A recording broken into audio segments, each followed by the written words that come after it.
D'avoir défié le temps pour venir à cette cérémonie traditionnelle annuelle que sont les vœux du maire, en fait les vœux de l'ensemble du conseil municipal, et qui est un moment important d'échange avec les habitants de la commune. On ne déroge pas cette année à cette tradition, et je vous présente ici globalement tout et à chacun tous mes vœux.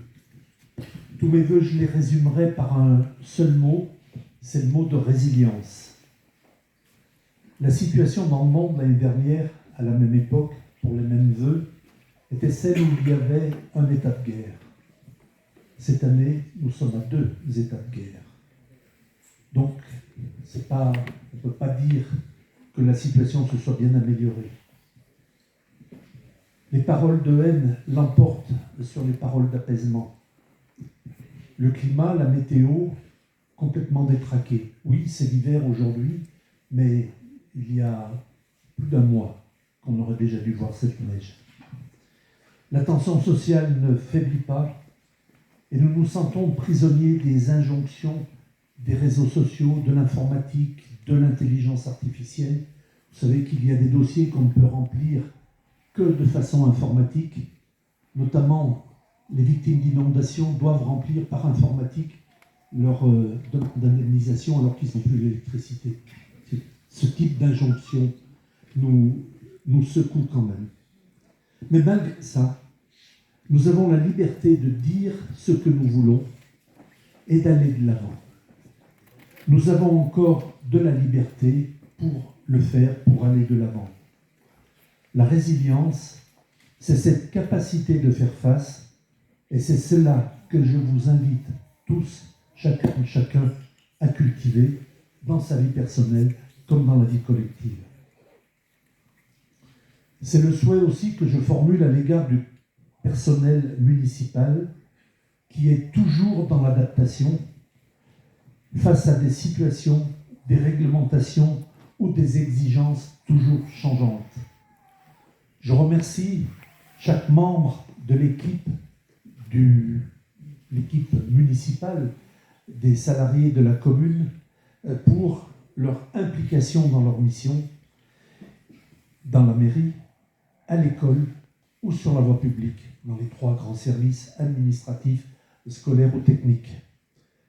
Merci à eux, et ce n'est pas qu'une parole, toute mon équipe se joint à moi aussi pour le souligner. Pourtant, avant de voir l'avenir communal, il nous faut évoquer l'événement qui a marqué l'ensemble de la population de notre commune ces derniers jours, la disparition de notre ancien maire, Gilbert Perret.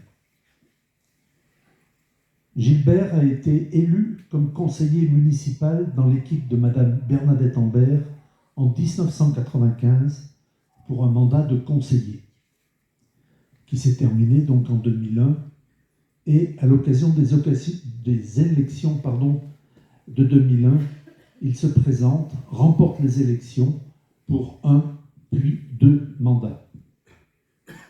En 2014, il cède la tête de liste à Jean Fayard, mais celui-ci, malade, doit démissionner de son poste en cours de mandat.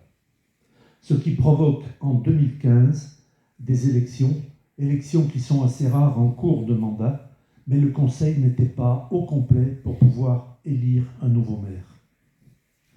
Il se présente alors en tête de liste et est élu à nouveau comme maire.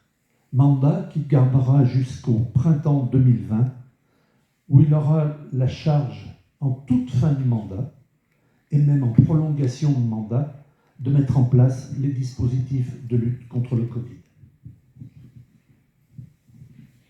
Cette longévité lui permet d'accéder au titre de maire honoraire.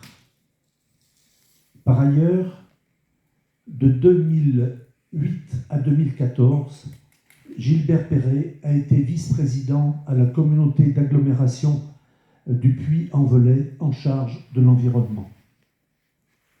Et Gilbert Perret a été fait chevalier dans l'Ordre national du mérite. Au plan concret, pour notre commune, ce qui restera le plus de lui, c'est d'abord le regroupement des écoles et la construction, puis l'agrandissement de l'école du bourg. Le temps des petites écoles était révolu et l'éducation nationale poussait au regroupement. Celui-ci avait commencé par le regroupement Vourzac-Farérols sous l'égide de Madame Ambert. Gilbert Perret a poursuivi ces regroupements en rapatriant, entre guillemets, Farérols dans l'école du bourg. Cela a nécessité la construction de cette école moderne, lumineuse, à l'entrée de notre bourg, puis son agrandissement à la fin des années 2010. Une fresque qui date, elle, je crois, de tout début 2020, en signe toute la modernité. L'autre œuvre majeure, au plan matériel, au plan concret, de Gilbert Perret, est la construction de cette salle socio-culturelle dans laquelle nous sommes et qui fut alors le grand chantier. Le chantier le plus compliqué et le plus lourd. L'enjeu en valait et en vaut toujours la chandelle, pour parler trivialement, puisque cet immeuble est à la fois un lieu de rencontre entre des habitants, un lieu de convivialité, comme aujourd'hui, ou comme pour le Beaujolais nouveau, de façon plus décontractée, il n'y a pas si longtemps. C'est aussi et surtout un lieu pour les associations communales ou autres, mais pour les associations communales comme le Comité des Fêtes, Axe ou Buena Onda, qui y trouvent leur bonheur. C'est enfin un lieu ambassadeur, un lieu qui permet que les gens qui n'habitent pas la commune, qui habitent les environs, qui habitent le Velay, connaissent notre commune en venant y assister à un spectacle, en venant y célébrer des mariages, des anniversaires ou des arbres de Noël.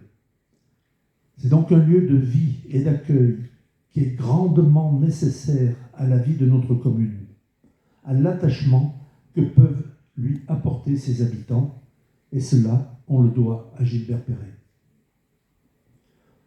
Au-delà de ces œuvres concrètes, et je pourrais ici lister l'état des routes, des chemins, l'aménagement du garage communal ou la prévision, qui s'est réalisée après, mais qui a été l'œuvre de Gilbert Perret, de la réfection de l'église.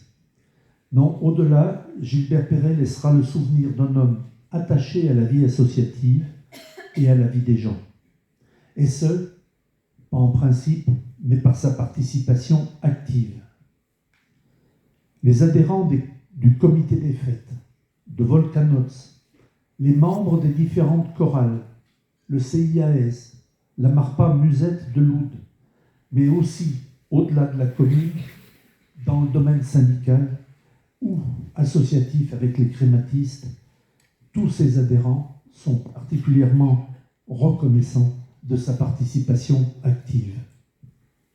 Tout comme les citoyens qui, individuellement, il a accompagné et il a pu tirer d'embarras.